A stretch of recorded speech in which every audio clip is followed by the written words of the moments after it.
നമസ്കാരം. മുൻ മുഖ്യമന്ത്രി പിണറായി വിജയന്റെ മകൾ വീണ വിജയനുമായി ബന്ധപ്പെട്ട ഇ ഡി റെയ്ഡ് ചെയ്യാൻ എത്തിയപ്പോൾ ഇ ഡിയുടെ അന്വേഷണ സംഘത്തിന്റെ വാഹനം അടിച്ചു തകർത്ത കേസിൽ 26ഓളം പ്രതികളാണ് ജയിലിൽ കിടക്കുന്നത്. അതിൽ ഏകദേശ പ്രതികൾക്കും ഹൈക്കോടതി ജാമ്യം നൽകിയിട്ടുണ്ട് എന്നുള്ളതാണ് ഏറ്റവും വലിയ കാര്യമായിട്ട് CPM-കാരും അതുപോലെ തന്നെ അന്തംകമ്മികളും ഒക്കെ ഇങ്ങനെ പ്രചരിപ്പിച്ചുകൊണ്ടിരിക്കുന്നത്. പക്ഷേ ഇപ്പോൾ ഏറ്റവും പുതിയ വിവരമായി വരുന്നത് ഇതിൽ ബിനീഷ് കോടിയേരിക്ക് വലിയ കുടുക്ക് വരുന്നു എന്നുള്ളതാണ്. അതായത് ഈ പറയുന്ന ED ആക്രമണ കേസുമായി ബന്ധപ്പെട്ട് അതിന്റെ പിന്നിൽ ഗൂഢാലോചനയിൽ ആരൊക്കെ പ്രവർത്തിച്ചിട്ടുണ്ട് എന്നത് കൃത്യമായി അന്വേഷിക്കണമെന്ന് കേന്ദ്ര ഏജൻസി കൃത്യമായി കേരള പോലീസിനോട് ആവശ്യപ്പെട്ടിരുന്നു.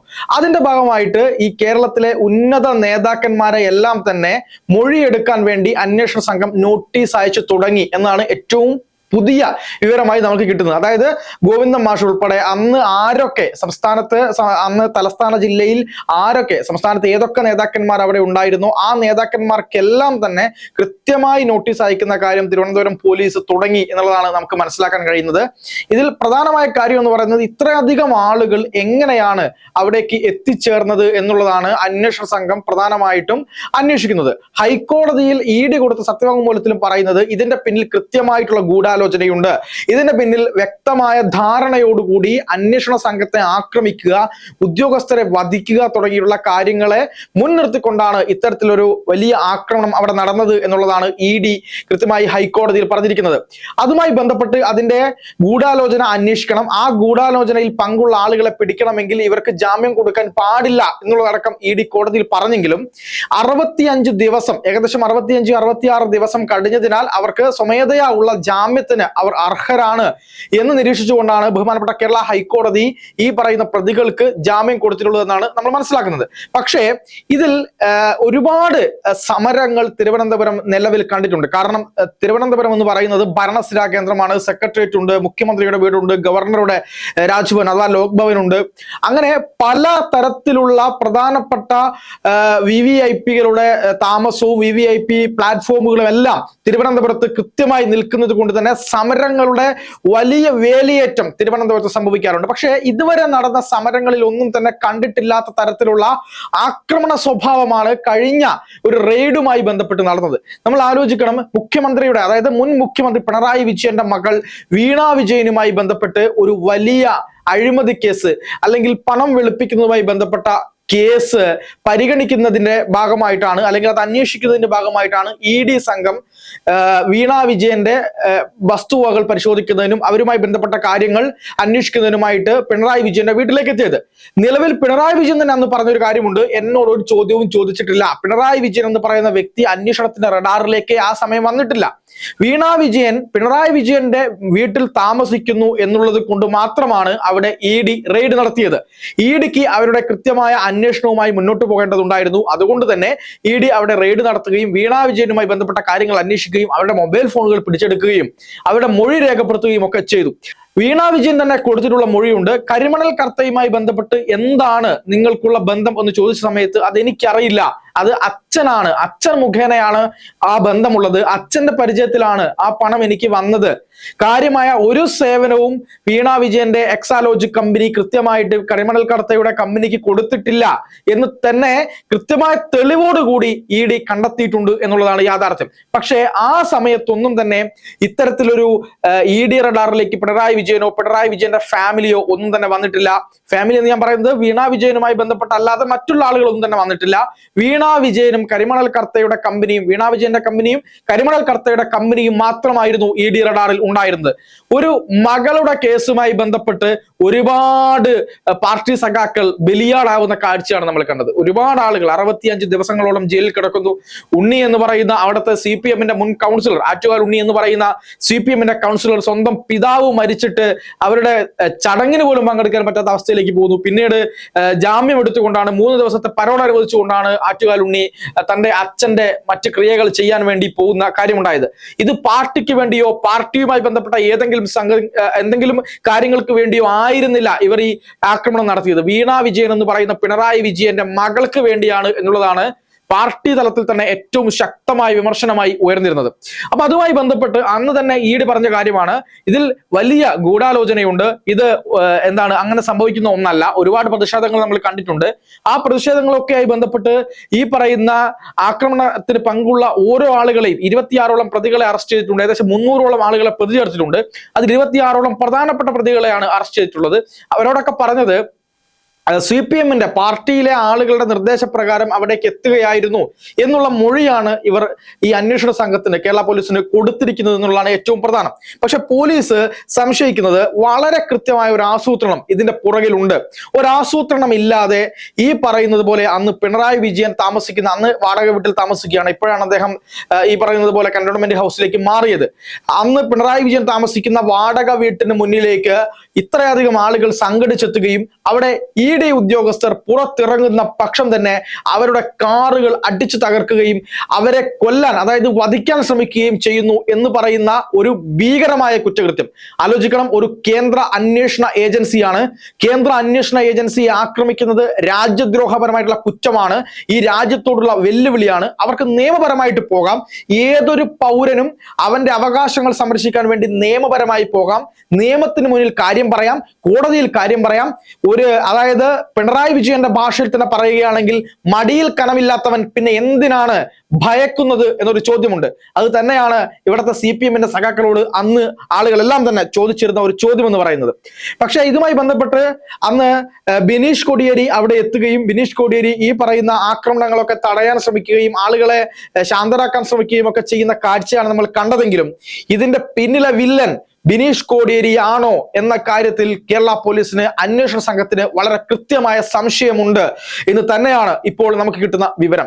അതുമായി ബന്ധപ്പെട്ട് ബിനീഷ് കോടിയേരിയെ വിളിച്ചു വരുത്തുകയും അദ്ദേഹത്തിന്റെ മൊഴി രേഖപ്പെടുത്തുകയും ഒപ്പം ബിനീഷ് കോടിയേരിയുമായി ബന്ധപ്പെട്ട ഫോൺ വിവരങ്ങൾ ഈ പറയുന്ന ആക്രമണത്തിലെ അല്ലെങ്കിൽ പ്രതി ചേർക്കപ്പെട്ടിട്ടുള്ള ആളുകളുമായി ബിനീഷ് കോടിയേരിക്കോ ബിനീഷ് കോടിയേരിയുടെ അടുത്ത ആളുകൾക്കോ ഏതെങ്കിലും തരത്തിൽ കോളുകൾ അന്ന് പോയിട്ടുണ്ടോ, അവർ ആ സമയം വിളിച്ചിട്ടുണ്ടോ, നിരവധിയായിട്ടുള്ള മറ്റ് കോളുകൾ പോയിട്ടുണ്ടോ തുടങ്ങിയ കാര്യങ്ങൾ പരിശോധിക്കാനാണ് അന്വേഷണ സംഘം ഇപ്പോൾ പുറപ്പെട്ടിരിക്കുന്നത്.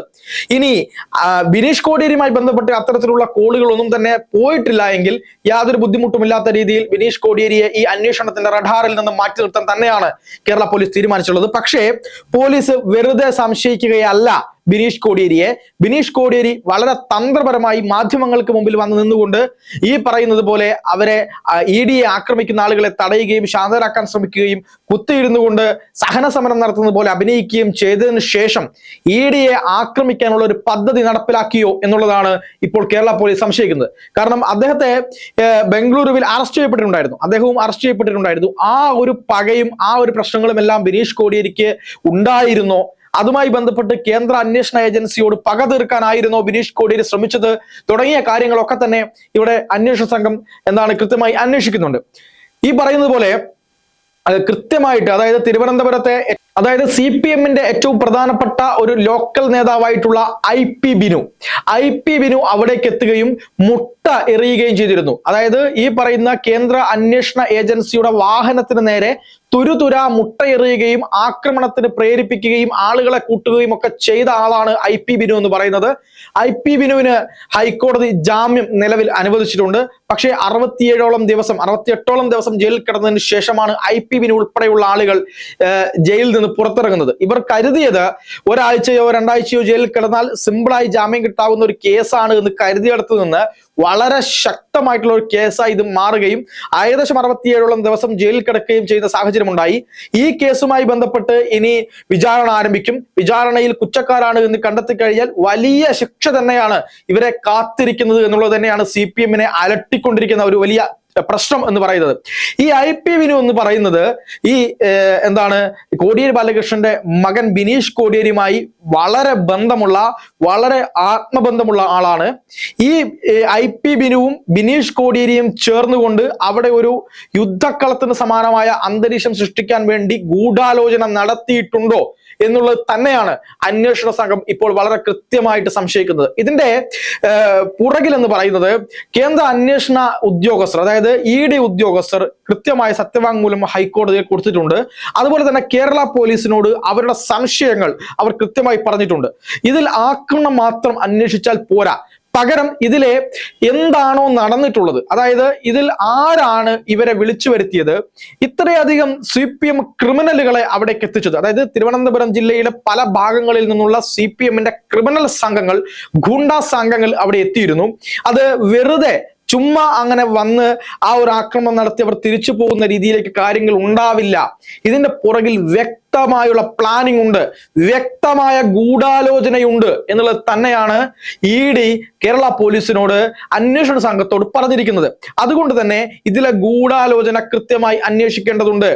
ED എന്ന് പറയുന്നത് ഏതെങ്കിലും ഒരാളുടെ സ്വകാര്യതയിലേക്ക് കയറുന്ന ഒരു ഏജൻസി അല്ല.